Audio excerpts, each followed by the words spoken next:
All right. Hello, everyone. So, this is our pilot episode, and already things are going appropriately wrong in that our scheduled guest tonight had to bail on us last minute. But a lot of the point of this platform is for people to be able to dial in. So right away, I'm going to give you that number. That is 516-418-5401. Again, that is 516-418-5401. So James, how are you doing today, sir? Doing good. Glad to be here. I'm going to have to park here in just a second, but hey, all is good. I'm here. All right. And I believe, patch this in to Liberate Daily as well. So I believe that is also going live. So I believe we're podcasting and video streaming at the same time. If somebody, lots of echo, Ken says lots of echo, that's no good. I can't fix that, Ken. So tell you what, if it's horrible for people, just give up on the video stream and I will fix it in post. Because I can also download from the audio and fix it later and republish. So apologies if you're connected via video and there's lots of echo. Can't fix that. I'm gonna let it keep going though, and people will probably just give up on the what's that? Now batting for. All right. So James, we don't have any callers yet, and our guest isn't here yet, and Ken is just playing with the video stream. Ken, you can call in at 516. Or you know what? Well, I've got that in the link. Oh, Ken thinks James' phone is on speakerphone. Are you on speakerphone? No, not now. Is that any better? I don't hear any echo. I don't think we're gonna fix it, Ken.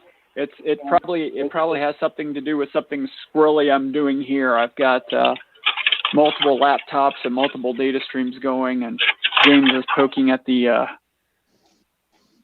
camera with his finger. But nobody wants to hear about the technical issues. So James, what is it we were going to talk about tonight?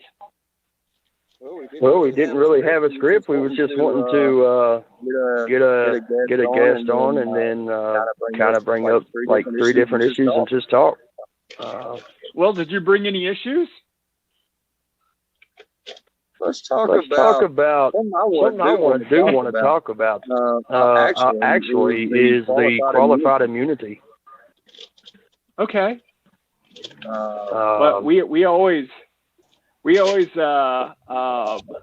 to talk about qualified immunity. And Marcia said the major echo stopped whatever we did, James. So hey. I think it might have been where I had Bluetooth on running through my car radio. Okay. Yep, that might have been what it is. Let me try to make it a little safer. Is that better? Is it still that going, or is it not? I never heard it. People are just reporting in. You should have left it the way it was. So we can do a private one of these and debug it sometimes, James. Let's talk about qualified immunity. So I actually talked to a state police officer tonight and was asking him because of course, if you noticed, I posted in qualified immunity and all that on Facebook this week. And had an officer to not like that idea and things like that. What did he not like about it? He just didn't think it should be taken away because even though there may be some bad police officers out there, that it's still going to take away from the fact of that helping the good police officers. And I talked to a state police officer tonight, and he was like, you know what, ending qualified immunity would be fine because in the police Bill of Rights or the Law Enforcement Bill of Rights, there's a thing in there that covers them just exactly the same way as qualified immunity does. Well, that to me, that just sounds like we have two things to fix instead of one. I mean, I remember when I turned 18 years old, I sort of dreaded it because I kind of felt like while I was underage, I wasn't so responsible for anything, you know, if I got in a little bit of trouble or something like that. And I think a lot of us go through life wishing we didn't have to be responsible for our actions. But if anything, I think the people we hire to be public officials, they should be held accountable. I mean, if you were a security guard, you'd be held accountable. If you owned the mall, you'd be held accountable. You as a truck driver, you're certainly accountable, James. You've told me about the insurance truck drivers have to take out. I've had to take out professional liability insurance as a software engineer. So why does the entire planet have to be responsible for their actions except for government officials? Yeah, and that's what I was telling him. You know, I said it's not really that we're picking on or singling out just law enforcement whenever we say unqualified immunity. I said, right, because really, in all reality, me as a state rep should not be protected like that. It's not like that me or yourself as a congressman is above the law or is above anybody in this country. Well, I agree with that, but it's normally going to be your executive branch that sort of comes into play with qualified immunity anyway. Just because, you know, you as a legislature, if you vote a particular way, I don't see how somebody could hold you individually accountable. I mean, maybe they could hold the entire legislature accountable or the state accountable. But I think where the executive branch gets into potential for hot water is when they're figuring out how to do their own actions. Let's say the president takes an executive action, you know, via executive order, and he does harm via that. You know, I think that's a fabulous example of where people shouldn't have qualified immunity, and that's certainly not picking on law enforcement. Right. Aha! I finally heard the echo that time. He does hear the echo? I did. When you said right, I heard right twice. That's okay. All right. We'll see how bad it is later. You know, I'm really troubled by, and by the way, if anyone wants to call in, that number again is 516-418-5401. You know what I need to do is I need to make a little audio clip of that, because you can play audio clips in this platform and just play. But we'll see how that goes. I'll just say it a lot tonight. But I'm really troubled by the executive orders on Saturday, not by the executive orders themselves, but to me, if they stand, and they're going to stand unless somebody challenges them, but if they stand, then we're entering a new era of the president being able to unilaterally supply bread and circuses. And that's really, really troubling to me because, you know, as it's been my entire life, people elect congressmen or buy congressmen, you know, looking at you, Big Pharma. It's, you know, they get congressmen to vote however they want. And, you know, we've always talked about pork barrel projects, so on and so forth. But if you can consolidate that sort of pandering to just one person, that is insanely dangerous, because now all of a sudden the president effectively can campaign on, you know, whatever he wants. You know, I'm gonna run on the platform of giving everybody $100,000.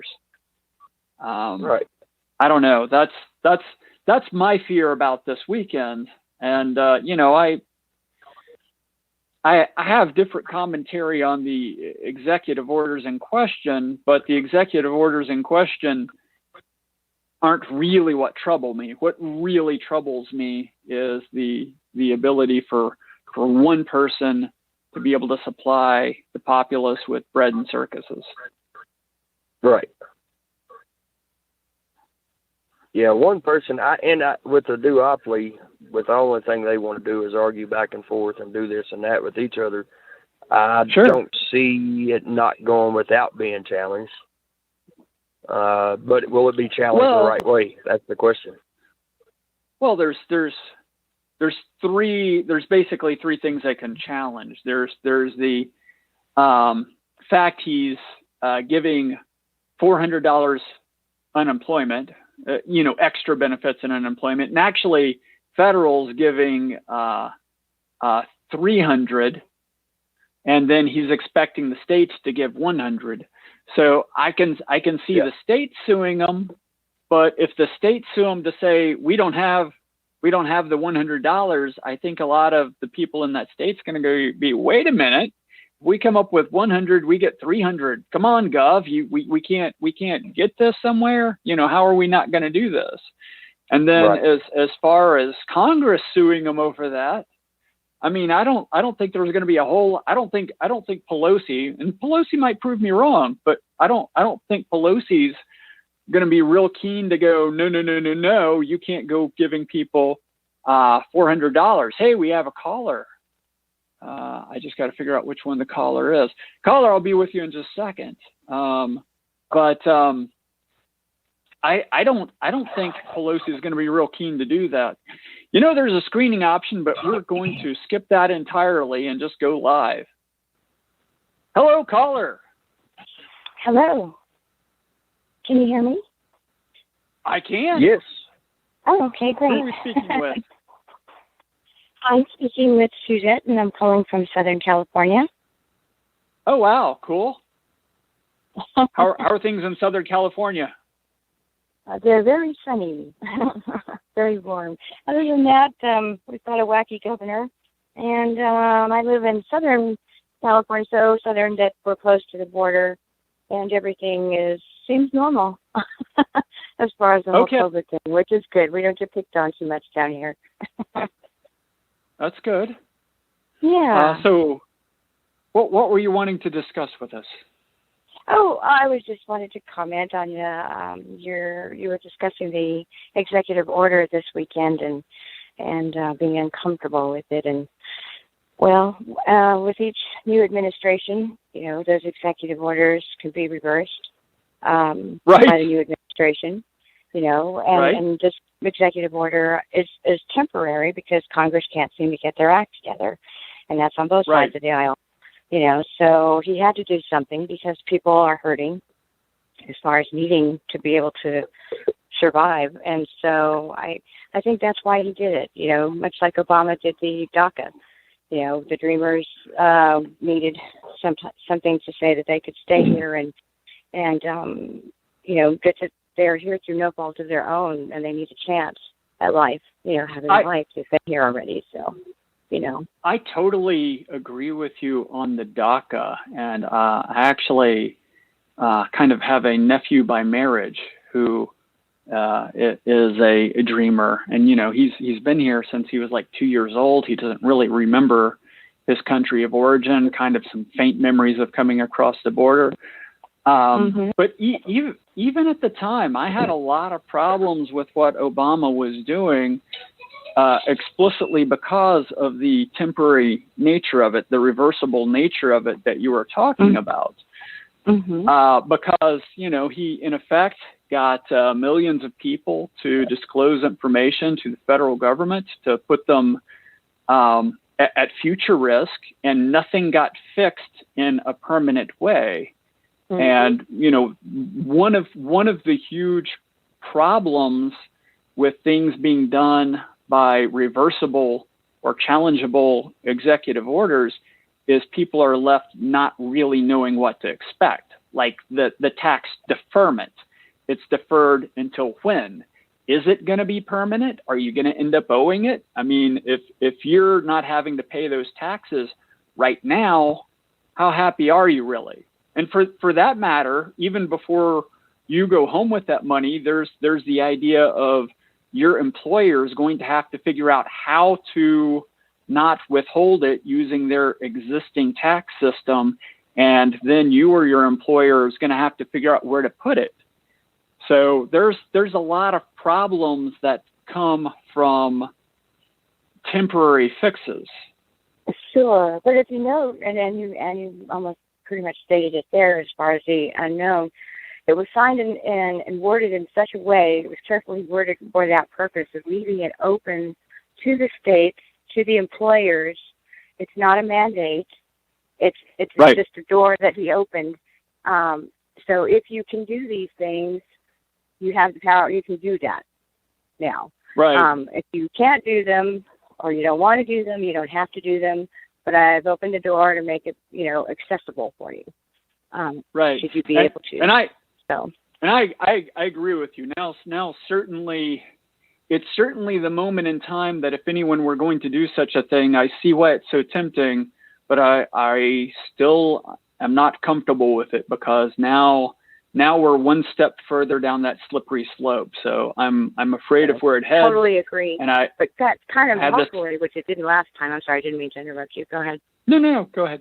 Oh, I was just going to add was also my objection with some of Obama's actions is, each administration puts us a little further down the slippery slope. Sorry, go ahead. Yeah, we can thank Congress for that. They can't seem to get their act together, and these presidents not always think about the unintended consequences of their actions when in their desperation help the people, at the moment. Right. And sometimes it works out and sometimes it doesn't, but they shouldn't have to go to those extremes to use their powers unilaterally like that because Congress can't seem to get it together. And hopefully, the people will realize and recognize that these people that have been there since the beginning of time need to go. We need to get out. Need to go. Right. We need some fresh blood in there that can work together for the country and for for the absolutely. People. So you mentioned the insanity or the wackiness, I believe it was, of your governor. And to be quite honest, here in Kentucky, we're so distracted by the wackiness of our own governor that we're not getting a lot of time to look around at the wackiness of other governors. So why don't you tell us a little bit about the wackiness of your governor? Well, our governor wants to propose a 49% tax raise to cover the costs of the lost businesses and stuff like that we've suffered from COVID that he created. I see. So we're going to be moving soon. Businesses are suffering, so we're going to increase taxes. Mm-hmm. Yeah, we've got a lot of that going on here in Kentucky. And by the way, I drive a truck over the road for a living, and I was out in California a couple weeks ago, 3 or 4 weeks ago, actually.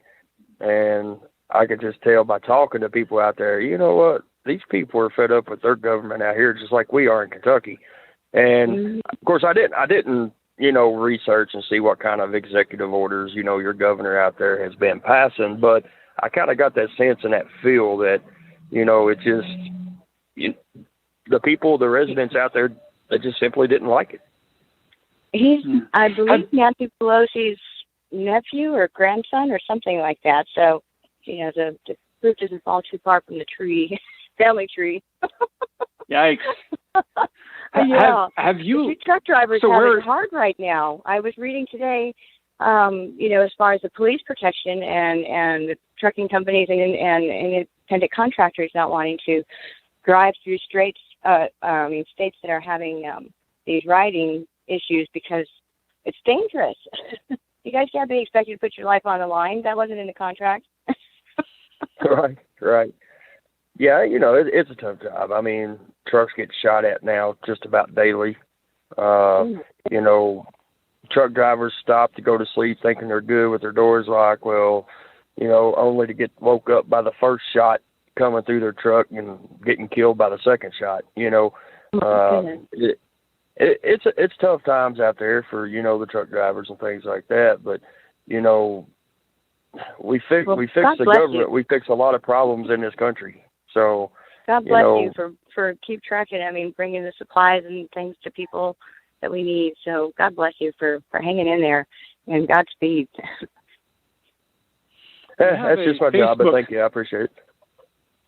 We have a Facebook comment from Brandon, and everybody who's viewing the video is seeing me and James lean forward to squint and try to read this. But he says, for me, one branch being dysfunctional doesn't give any other branch the authority to surpass or usurp their co-equal partners. It's for voters to make the change and force functionality. So that was Brandon's comment on that. And he's right. He's right. But again, what are we to do? What is the federal government to do for the people at the moment? You know, I mean, here we're actually in the moment, and since Congress isn't functioning, and there isn't anything we can do, you know, we can't charge as far as, you know, overtake Congress and write our own checks or do anything else. It's a difficult situation. Unfortunately, my husband and I have continued to work, so we don't have any problems. But there are people that are hurting out there, and it's sad. The red lines are getting longer. So, and the way I see it, we can't. Are you seriously considering moving from California? Yes. Yeah, I work in the healthcare field. I work in the records department. Okay. So I don't think I'll have too much trouble. Do you have in mind where you're going, or you simply know you're going to escape? Well, my son lives in Utah, and okay. So he just had a house built there, and he was talking about the low interest rates and things that are going well where he's at, and so so that's inviting. Even plus, I'll be closer to my grandkids. Late 90s, early 2000s. I lived in Vegas, and I met a number of California refugees at the time. And, you know, at the time they were commonly citing the anti-smoking Nazis. But then, I don't know, 5 or 10 years ago, there was a book that came out called How Money Walks. And I got to say, I wasn't that impressed with the book, but there's a app that goes with it called How Money Walks. And I think you can still get it.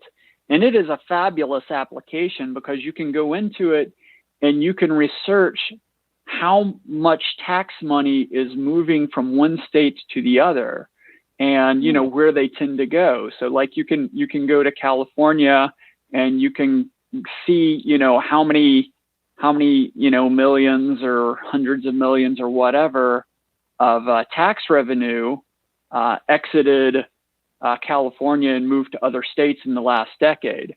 And it's really kind of fun to crawl around in that app and see where money is going from and where money is going to. And of course, the big losers are consistently the Democrat high tax states, and the winners are consistently the Republican lower tax states. And you know, I'm a libertarian, so what was the name of that? I'm not exact. How Many Walks? How Many Walks? Okay, I'll look that up. Thank you. And I'm yeah, kind of in the I've middle. not played with I'm registered Republican, but I lean libertarian. Under the classic John Locke, his views. Okay, I'm libertarian. That's excellent. That's excellent. We love that you dialed in. I'm actually looking for another caller, but so if anybody else wants, oh, absolutely. Thank you so much. Thank you. Thank you. All right. Did you drop off for a minute, James? It looked like you hung up your phone and redialed or something. No, I just set it down.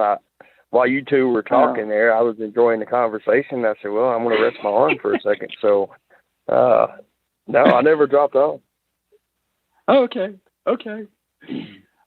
You know that the How Many Walks also kind of reminds me of a video Larry Sharpe did this last week, talking about Governor Cuomo begging wealthy people to come back to New York.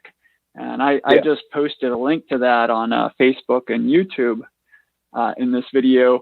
But I thought it was shocking. Cuomo was basically saying, "Hey, come back, come have dinner with me. I'll buy you a drink." And in some ways, that ties to the how many walks we were just talking about, but it also ties to the executive orders. I mean, the idea of a governor or a mayor or something like that trying to woo business on a one-on-one transaction, to me, always creeps me out. I mean, what I'd much rather they do is they just make the entire ecosystem friendlier to business, because, who's really paying for that drink? If you're wooing business and you're taking them out to dinner and stuff like that, I don't know, maybe Cuomo is buying it personally, but, sooner or later, the thing that tends to make the difference is those incentives, and those incentives are paid for by the taxpayers or paid for by other businesses. So when you're trying to woo those people in, you're really just stealing from your base to begin with to bribe a special interest to come in and open business with you.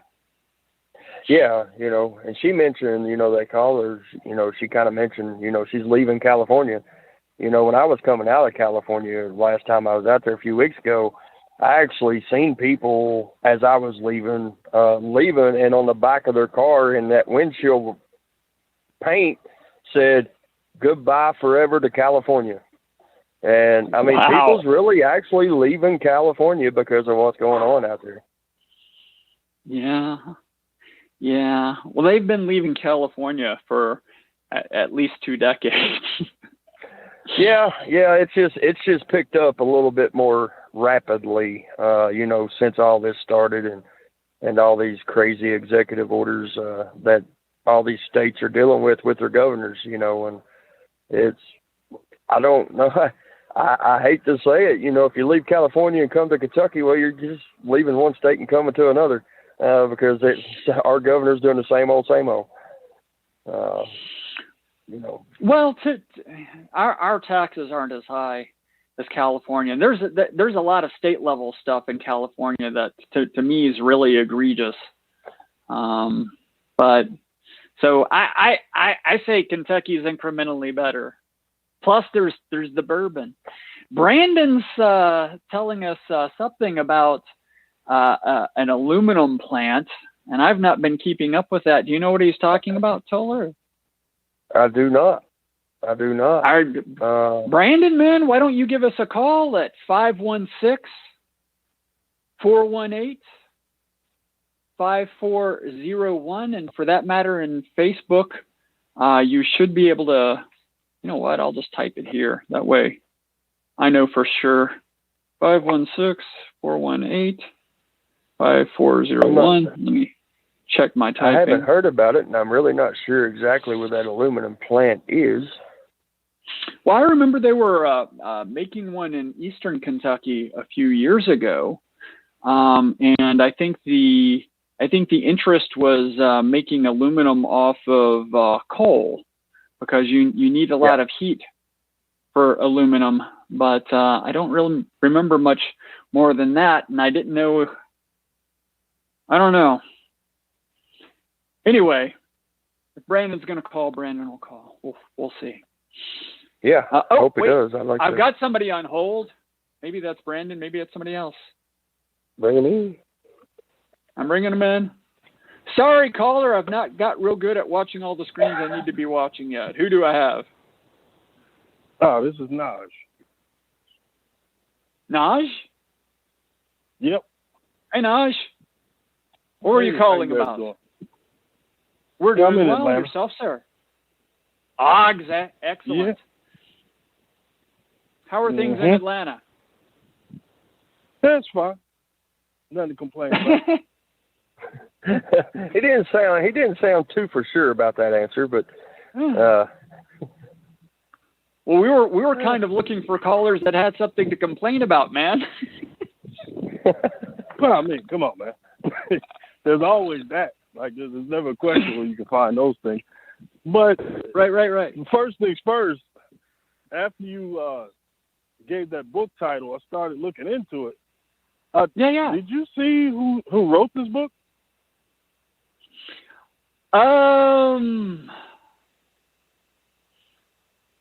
His name is. I did, but it has been a long time. Go ahead. Who wrote it? Okay. Well, the author is Travis Brown, and he's a lobbyist, and he's the president of the Let Voters Decide tax. He's an anti-tax advocate, basically. And it looks like they got a few problems with this book as I look through it. He makes the claim that taxes are the reason people are leaving Oklahoma. The people who've kind of researched his book are saying that, no, there was a oil bust in Oklahoma in '86, and that was a huge part of the migration out of Oklahoma. But he presents the statistics as if that leaving was from tax increases.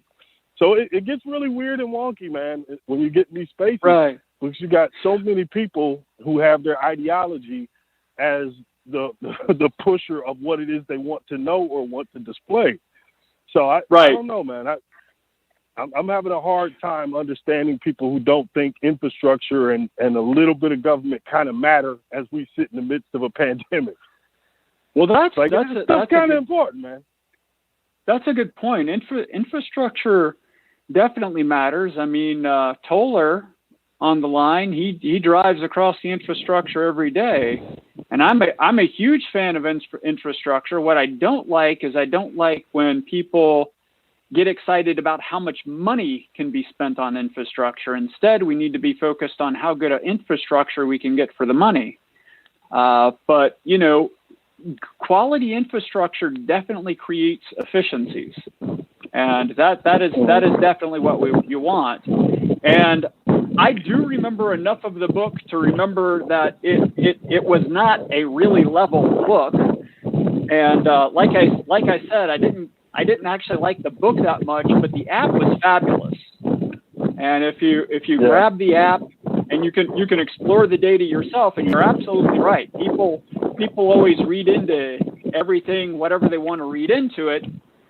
But if you just get the raw data, you can kind of develop your own opinion. That's kind of where I am on Sweden right now, by the way. Somebody going for a jog or a walk or something? You're out in the wind. You're out in the wind. People, everybody thinks different about infrastructure, and it's a significant difference depending on what state and what area you're in. Let's say you go down to Atlanta, where our caller's from, and you go around what we call the Watermelon 500. Obviously it's a nice road. Yeah, obviously there's a lot of traffic. It's bumper to bumper most of the time. They're going to think differently about infrastructure as to what Michigan's going to think about infrastructure. Michigan, to me, has the worst roadways in this country. And that could lead to it being the reason behind that, as Michigan being the poorest state out of all 50 states in this country. I don't know. But, I mean, you can definitely tell as soon as you hit the Michigan-Ohio line, the Michigan-Indiana line, when you're in Michigan. I could be asleep driving down the road, and I will wake up when I hit the Michigan line. That's just how bad it is. So, infrastructure kind of varies from person to person and area to area. I was in Drummond Bugle Corps in 91, and waking up hitting Michigan happened to me. So that's a true story. Sorry, go ahead, caller. Yeah, definitely. Yeah, but that's usually my disagreement with people who are typically libertarians or people who are more, center right. At a certain point, you have to say, okay, if you're going to have a government, if you're going to have a state, so to say, then you're going to have to pay for it. So this idea that you're always trying to find ways to cut money and cut funding and stop doing what you're doing as far as progress, you just get to a point where it's diminishing returns, and then, that stuff gets what? that stuff gets kind of quadrupled when you start getting hit with, different downsizing, economics changing, the whole work environment changing, technology kind of erasing some jobs. Like all of that stuff kind of compounds together. And yet, and still, I see people saying the same thing. Well, we just got to cut taxes. We got to cut taxes. Okay, how much do you want to cut? And when does this red pen ever go over to the DOD where we're writing a blank check every year? So it just amen, brother. That's baffling. That's where we need it. We need to stop policing the entire world. And then, one of my pet peeves I've been referencing, I got a kind of garden out in the middle of nowhere in rural Kentucky. And my dad and his cousin were visiting, kind of grabbing a few ears of corn. And you got a helicopter hovering over because somebody's looking for frickin' marijuana. We really don't need to be spending state money looking for frickin' marijuana. We got millions of people in prison for what I consider victimless crimes. I would rather you not consume something that I perceive as harmful to you, but if you do, that's your business. And we are locking away people by the millions because we disagree with them on that. We got veterans committing suicide because they're being put on drugs that are more harmful to you than some of the alternatives that are putting people in prison. So there are a lot of places that we can cut spending, but I agree with the fundamental of what you're saying is instead of looking at how you cut spending just to cut spending, focus on where we are spending money on either things that we don't all agree on as a people, or even before that, things that many of us think are destructive. For example, what is it, 70 or 80% of the country feels like marijuana should be legal, but we're still sending helicopters over rural Kentucky looking for it, and we're still locking away people by the millions. So there's plenty of place that I think you and I can agree we can cut spending. Yeah. Okay, so you're in Kentucky. Yeah, that sounds good. What do you think of McConnell? Because I never get to talk to people from Kentucky. Ditch Mitch, vote for the Baron. I know you can't really vote for Brad Barron from Atlanta, but we're running Brad Barron. He's a regenerative farmer. He's a personal friend of mine, and we are running him. And I urge everyone in Kentucky to vote for Brad Barron. No, really, I'm one of those people. Research your candidates and vote for who you believe in. I'm not really a party line person, but I don't understand how you can keep voting for Mitch. We got another caller that's been waiting for like 5 minutes. Okay. Tell you. Yeah, thanks for calling though. Oh, Ben, I got another one. So thank you for calling, and I'm going to start moving on down the line. Have a good day. All right, man. Yep, you too. Hello, caller. Sorry for making you wait for so long. Mr. Perry, this is Brandon.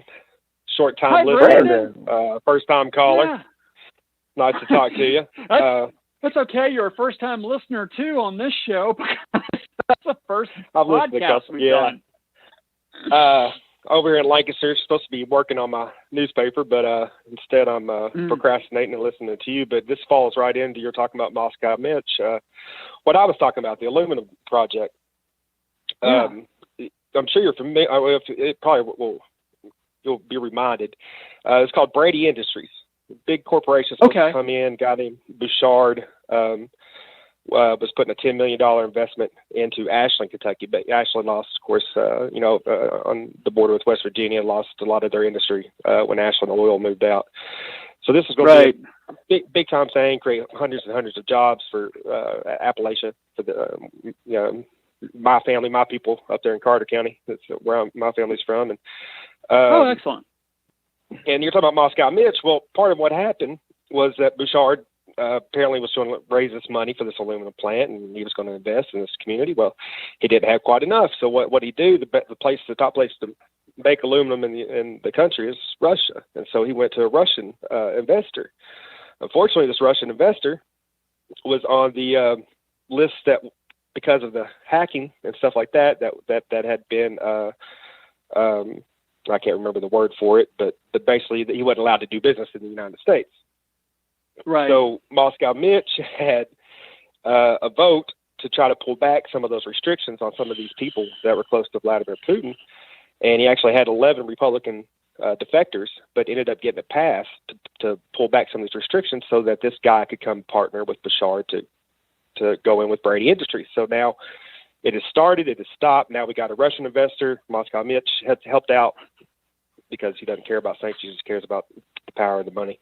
And so now we're supposed to be full-fledged ahead. Well, it still didn't go on. Still slowed up. Still slow in development. The entire time, the community is making sewage developments, these water lines, these projects, building around the idea that this company, they broke ground and everything. This company, this huge company is coming in.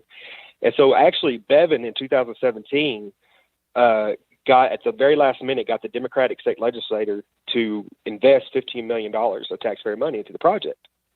And he pretty much said, hey, now we've got skin in the game. And so you were talking about unilaterally or using the taxpayer money to try to attract, instead of creating an atmosphere where the business is okay. Number one, you have the Ashland community making these exemptions for this company to come in, and then number two, you have Mitch McConnell being Mitch McConnell and not worrying about holding people accountable as long as it helps his pocket. And then number three, you had Matt Bevin come in and do a Democratic thing and pretty much get $15 million taxpayer money. Whereas Brady Industries, it's folded, it's gone, it's lost. So along with our $15 million.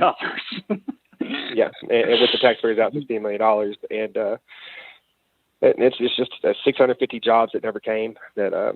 So anyway, that's what I was getting at with the aluminum thing, and get old Moscow Mitch there. Right. Like to work together. Right. Cool. Thank you for calling in and letting us know about that, Brandon. Yeah. It's just that's saying it's dangerous whenever you put taxpayer money into bringing companies in. You should just create an atmosphere for companies to want to come in, not incentivize them with taxpayer money. But I'll let you. That's what Michigan's been doing for years now. So it's time to put him out there. Now let's mix that with the last caller's observation on infrastructure, because I generally like for infrastructure to be done other ways, but how do we feel about that? How do we feel about spending taxpayer dollars to improve general infrastructure to try to attract industry? I mean, for me, for one, I guess if I drive on the road, I should probably pay to upkeep it, right? If I flush the toilet, I should probably pay to keep up with the sewage. But as far as attracting the industry, again, if you have the right measurements in place that you can say, hey, we've got a pump station here we can add on. If you build here, we're not going to do it before you build, but once you build, we'll put this pump station in and put the sewage in for you, no problem. So use taxes. Yeah, use tax. I like. We always talk about all taxes being bad, taxation is theft, but use tax, that's like a fee, a usage fee. I'm actually pretty okay with those. I wish we were better about privacy, because I think we could do a lot of interesting things with usage fees to build infrastructure if we weren't so horrified about government getting their grubby little hands on the data. And as is, they would want their grubby little hands on the data. So I would like us to pay roads or like toll roads. Yeah, toll roads, anything like that. I mean, it'd be easy enough to retrofit cars, or to you have the little things you clip in the visors, or and manufacturers could even move to just building them into cars, and just develop a standard, and let companies or local governments or state governments or federal governments or whoever wants to build the road, and then get paid back through usage fees. Well, the previous caller from California could probably speak to that because they have the Easy Pass roads that you can use that it bills you for how long you're on the road or whatever. The only thing that I've witnessed when I was dating a girl that lived in Southern California is that once the government starts charging that, even once it gets paid off, they don't quit charging. That's the issue that you run into. It's like it's paid for. We pay for the road and it's done, but they're still getting their money on it, so they keep charging for you to be able to use that quicker, faster road. And that's like you look at West Virginia. You know, the West Virginia toll road, the turnpike there in West Virginia. You know, how many years has that been a toll road? You know, obviously that road is paid off. You know, times 2 or 3 probably. You know. Again, you look at the George Washington Bridge in New York City, you know, it hasn't been there as long as a lot of bridges has. But the fact that, you know, me being in the profession that I'm in and seeing the fact that every single truck that crosses the George Washington Bridge now is $150. You know, how much money do you think they make per day just off of that? You know, you know that bridge is paid for. Yeah, well, that's the problem when you give government that power to take the money. They're very unlikely to say, okay, we're squaring on. Exactly. Yeah. It sounds like we have some stuff to fix there, but I'd still rather people driving on the road pay for the road than general income tax paying for the road. And you know, what about the Amish? Like taxing the Amish now since they use the road. Did we tax them too? Sure. I don't know how much. I don't know if you tax by the horse or what. But you know, theoretical. When Toller was talking about the toll to cross the George Washington Bridge, of course, sooner or later, all these tolls get paid for by people buying groceries or toys or what the heck ever, because you know. It has to get passed on. Hey, we got another caller, and we've probably got less than 13 minutes yet left. Thank you so much for calling in and contributing to the conversation. Talk to you later, Good chatting with you. Talk to you later, buddy. Thank you, caller. Bye-bye. All right, last caller, because we're going to be out of time after this. How can we help you? Hey, Rob. Hey, James. First-time caller, long-time listener. Hi, Ken. So the caller before last kind of, you know, triggered my I need to call because, you know, the infrastructure thing is always a thing that people worry about, especially regarding libertarians. And you've handled it pretty well. I mean, actually, I've got a few notes here, and you've already touched on half of them. But a couple of key things. One of the main things is the way we do it now with a fuel tax at the federal level is inefficient. They take the money, they take it up to the federal government, and then they attach strings to it. Oh, you want your federal money back? Well, you got to raise the smoking age to 18. Now, what does that have to do with highways? Not a diddly dang thing. But that's the kind of stuff that they do. If you keep the money in state. Yeah, maybe, not really. If you keep the money in state, and this is the key, right? Keep the money in state. We don't need to have the feds collecting that tax. You have the state figure out how to pay for their roads. And you keep those funds separate. That's something that was just talked about in the last caller about, you know, the tolls never go away. Well, if you keep all the money in a separate pot that they can't touch except for anything but roads, that helps take care of that. It's no longer a source of income for the general fund. It is road money, right? And that's a big deal to do that. You hit the nail on the head with the whole issue with the privacy, though, and that is my big issue with the tolling. The convenient mechanism for tolling, obviously, is to just hit license plate scanners. No retrofitting of any vehicles required. You just, you know, boop, oh, you went through here, cool, that's done, right? Easy peasy, and done, except that data ends up in a data warehouse in Utah, keeping data on where everybody's traveling and doing big data analytics on travel, which I have a huge problem with. And so we definitely need, it's related but separate, we need to talk about privacy issues and that kind of stuff. The main thing with the tolls is, though, you either have tolls or a gas tax, not both. Because that's just stupid. Right. Like, you got to pick one or the other. There's no reason to have double taxation. There is no valid reason to do that, that for some reason this interstate's cheap, but this one's expensive. I'm pretty sure, and you can go out and talk to AASHTO, which is the American Association of State Highway Transportation Officers, that a lane mile costs the same no matter what. It costs the same amount of money roughly to maintain a lane mile, except, weather conditions and whatnot. I mean, obviously up north, you mentioned earlier about Michigan's roads. That's because the freeze-thaw cycles, man, it destroys those roads. And if you've ever driven in Canada, whoo, yeah, that's good time. You'd think that maybe just by being permanently frozen up there, it'd be all right. But the point being that, there's a much better way to do infrastructure, and specifically the roads. Like a lot of issues in our society, we've got a model that's old. Kentucky's actual funding mechanisms were developed in the 1950s. They were literally developed before they were interstates. That's how we fund our highways in the state. And it has never been updated, which is why there are parts of Kentucky that literally have the nicest roads in the country because of the way the formula is built. They get way too much money, and they just repave all the roads every year because they got the money. And so there's much better ways to do this. It should be based upon usage. It should be based upon what we pay should be based upon usage. We always believe in paying what we use for what we use, but absolutely. But it's inefficient. What we do today is completely inefficient. It goes to the Fed. They take their cut. They attach their puppet strings.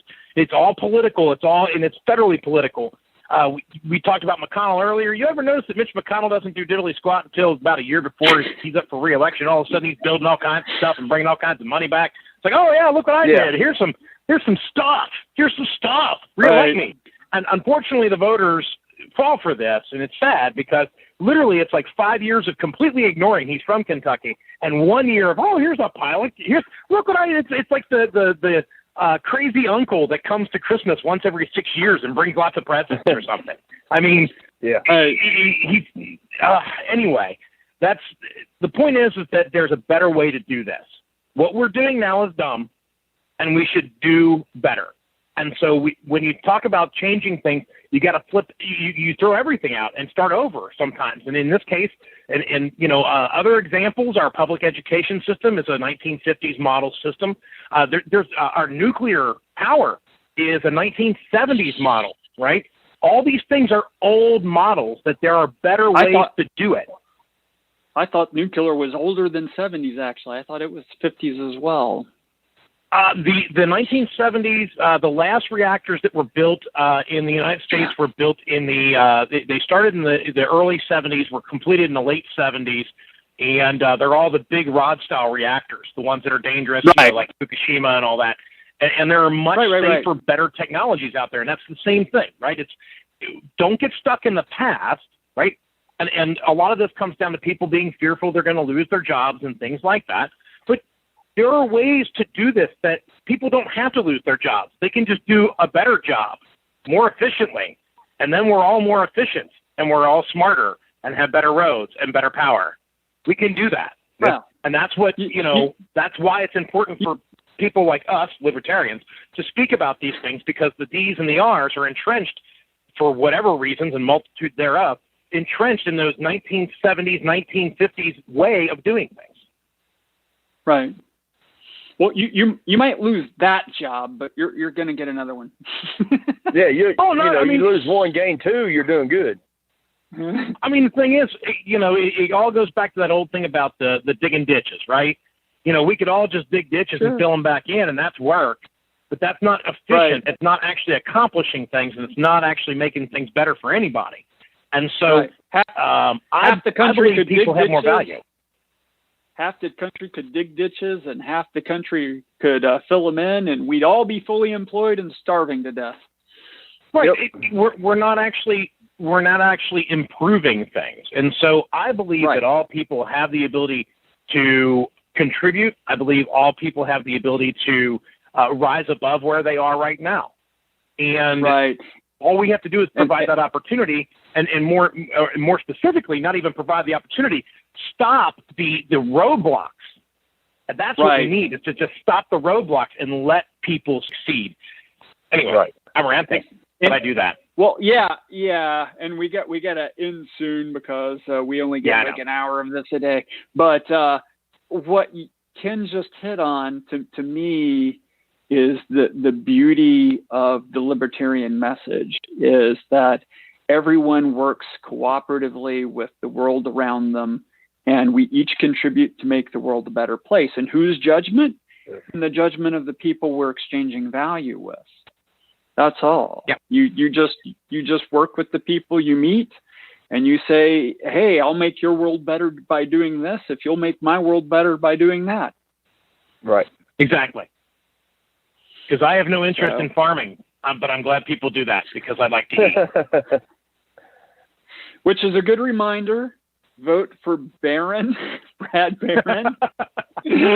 Yep. He's a regenerative farmer. And I've got a question or two for him about maintaining the quality of my soil. I put out a garden this year. It turned out to be absolutely fantastic soil. And it's interesting that one of my fellow candidates kind of specializes in regenerative farming. So I'm gonna ask him some questions about how to maintain the soil quality. So kind of be neat to have somebody like that in Washington, frankly. All right. Yeah. I think we should probably be wrapping it up for the week. Yeah. Take it easy, guys. I'm out. Anybody? Thanks. Thank you, Ken, Later, for calling. Ken. Appreciate you. Thanks for calling. All right. That was fun. So this was our pilot. I think it turned out pretty good, Toller. It was a decent idea you had here. Getting over the echo and all that stuff at the beginning, I think it went good. I think it went well. Yeah, well, we'll go back and listen to the audio and view the video. But people have been following along in Facebook, so I don't think it's too horrible. It apparently mostly worked. Good deal. I just got it figured out like 20 minutes before we went live, but hey. All right. Well, thank you, everyone, for joining. Toller, thanks for joining and coming up with the idea of doing this. I think we're going to start doing this about once a week. We might bop around on the days until we decide which day works best. Feel free to comment on that. My intention is to kind of double the podcast with the video I was already doing on Liberate Daily. So we're going to do Liberation Nation once a week, and at the same time make it a publication to Liberate Daily. That's the plan. Anything else, Toller? I'm good. Thanks for everybody for listening in, watching in, chiming in, and calling in. It makes it good. It makes for good discussion, and that's what we're after. That's what we want to get out there. Messages every week. So that's awesome. Excellent. Well, wherever you found the link to this show, be looking same place for the show next week, and we'll talk to you again next week. And feel free to be prepped with some questions. Talk to everyone later. Have a good week. Bye-bye. Thank you for using Blog Talk Radio. Goodbye.